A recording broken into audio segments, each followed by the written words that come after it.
I have a drawer full of stickers that I have never used because what if I put them in the wrong place? Or what if I put them down crooked? This is an honest thought I have going on, which is what's crippled me from using the stickers. To that note, I also have notebooks from years ago that still have completely blank pages because I have told myself that this notebook is so nice, I need to be able to write the perfect thing in it. Or what if I mess up and have to rip a page out? All of this has crippled me from actually using the stickers and the notebook. Somewhere along the way, I stopped using the notebook as a tool and made it this thing that had to look perfect and had to be perfect in order for it to be useful to me.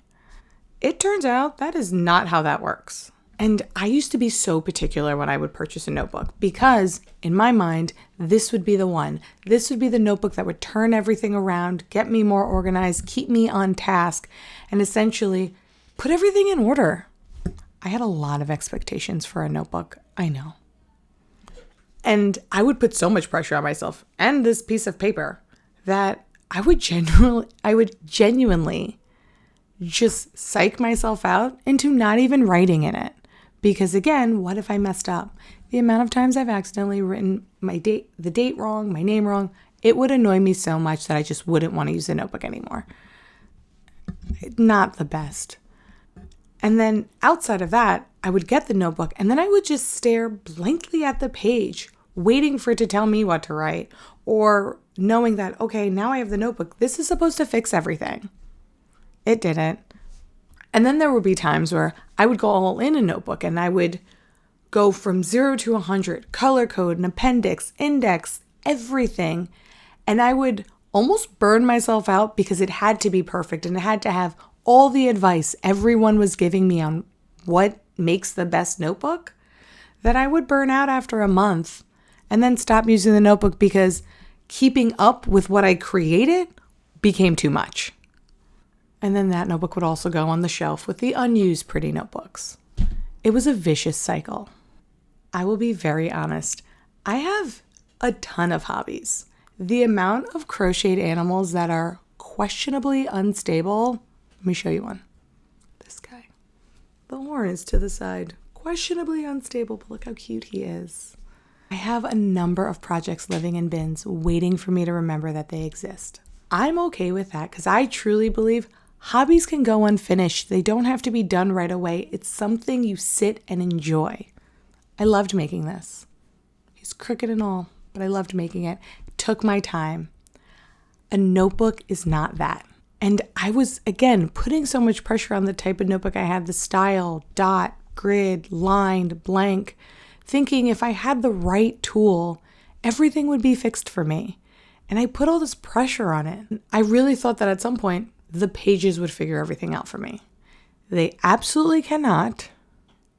That's on me to decide, which is bad news, but also the entire point of the whole thing.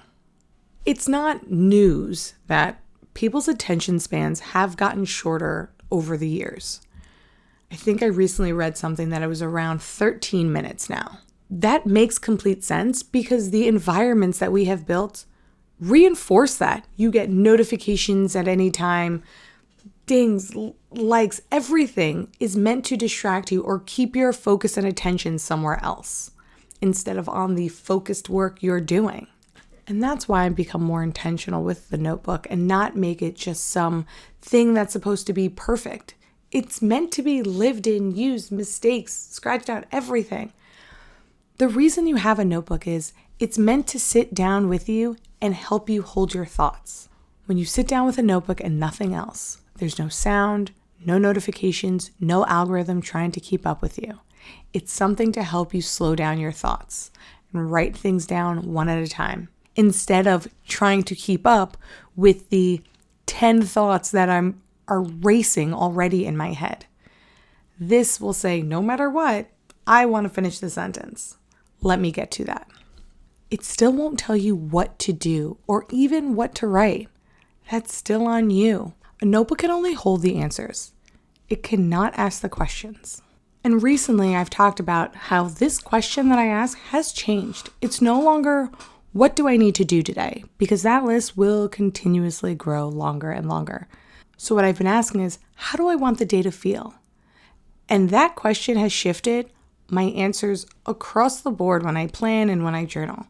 So it's given me that filter to help me understand my why and what I want my day to feel. So it doesn't feel so nuanced. I'm like, oh, this is just a task I have to do. It can be moved. Or this is just a task I have to do. It's not important.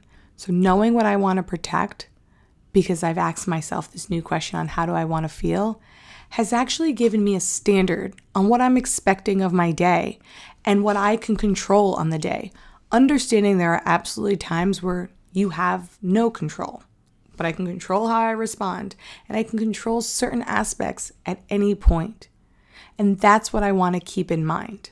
Using that question, it really helps. And that's what I use my notebook for.